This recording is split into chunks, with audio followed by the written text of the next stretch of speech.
ആലപ്പുഴ കായംകുളത്ത് പാമ്പുകടിയേറ്റ് യുവതി മരിച്ചതിൽ ചികിത്സാ പിഴവ് ആരോപണവുമായി ബന്ധുക്കൾ. ആന്റിവനം നൽകുന്നതിൽ വീഴ്ച സംഭവിച്ചുവെന്നാണ് ആരോപണം. സെലീനയെ കടിച്ചത് പാമ്പ് തന്നെയാണെന്ന് ഉറപ്പില്ലാത്തതിനാലാണ് ആന്റിവനം നൽകാതിരുന്നതെന്നാണ് കായംകുളം താലൂക്ക് ആശുപത്രിയുടെ വിശദീകരണം. എന്നാൽ പാമ്പ് കടിയേറ്റതിന് ലക്ഷണങ്ങൾ ഉണ്ടായിരുന്നുവെന്ന് പോസ്റ്റ്മോർട്ടത്തിന് മുൻപുള്ള ദേഹപരിശോധനയിൽ കണ്ടെത്തിയിട്ടുണ്ട്. ഇന്നലെ രാത്രി 7:30-ക്കാണ് വിവാഹ സൽക്കാരത്തിന് പങ്കെടുക്കാൻ ബന്ധുവീട്ടിൽ പോയ 42-കാരി സെലീനയ്ക്ക് പാമ്പ് കടിയേറ്റത്. ഉടൻ കായംകുളം താലൂക്ക് ആശുപത്രിയിൽ എത്തിച്ചെങ്കിലും ജീവൻ രക്ഷിക്കാനായില്ല. കടിച്ചത് പാമ്പ് തന്നെയെന്ന് സ്ഥിരീകരിക്കാൻ കഴിയാഞ്ഞതോടെ ആന്റിവനം നൽകാനായില്ല. പാമ്പ് കടിച്ചതിന്റെ ലക്ഷണങ്ങൾ ശരീരത്തിലില്ലായിരുന്നുവെന്നും ചികിത്സയിൽ പിഴവില്ലെന്നും ആശുപത്രി RMO ഡോക്ടർ ശ്രീപ്രസാദ്. ഈ പാമ്പിന്റെ വിഷബാധ ഏറ്റിട്ടുള്ള രോഗലക്ഷണങ്ങൾ രോഗിക്ക് ഉണ്ടായിട്ടില്ല. അപ്പൊ രോഗലക്ഷണങ്ങൾ ഇല്ലാത്തതുകൊണ്ട് തന്നെ ASV നൽകാനായിട്ട് സാധിക്കത്തില്ല. രോഗലക്ഷണങ്ങൾ ഉണ്ടായിരുന്നെങ്കിൽ അങ്ങനെ കൊടുത്തേനെ.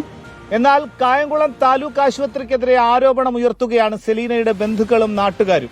പാമ്പ് കടിയേറ്റ് ചെല്ലുന്നവർക്ക് പ്രാഥമികമായി കൊടുക്കേണ്ട ചികിത്സയാണ് ആന്റിവനം. അത് കൊടുക്കാതെ അവരുടെ ബ്ലഡ് പരിശോധിക്കുക, ഒരു TT ഇഞ്ചക്ഷൻ എടുക്കുക ചെയ്തത്. ഹോസ്പിറ്റലിൽ സ്റ്റോക്ക് ഇല്ലെന്നാണ് പറഞ്ഞത്. വണ്ടാനം മെഡിക്കൽ കോളേജ് ആശുപത്രിയിൽ സെലീനയുടെ പോസ്റ്റ്മോർട്ടം പൂർത്തിയായി. പാമ്പ് കടിച്ചതിന്റെ അടയാളങ്ങൾ ശരീരത്തിൽ ഉണ്ടായിരുന്നതായാണ് കണ്ടെത്തൽ.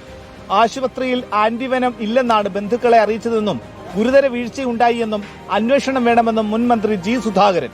പാമ്പ് കടിച്ചതാണെന്ന് പാമ്പ് വിളിച്ചു പറയണമല്ലേ, ഞാനാ കടിച്ചതെന്നല്ല. അത് ശരി, പിന്നെ എന്തിനാണ് ഡോക്ടർമാരോട്ടിരിക്കുന്നത്? അതൊന്നും വിശദീകരണമൊന്നും ശരിയൊന്നുമല്ല. അത് ഗവൺമെന്റ് അന്വേഷണ നടപടി ഉണ്ടാവണം. വലതു കണങ്കാലിൽ കടിയേറ്റ് പാടുകളുണ്ട്. ശരീരഭാഗങ്ങളിൽ കടുംനീല നിറവും കണ്ടെത്തി. മരണകാരണം വിശദമായ പോസ്റ്റ്മോർട്ടം റിപ്പോർട്ടിൽ വ്യക്തമാകും. റിപ്പോർട്ടർ, ആലപ്പുഴ.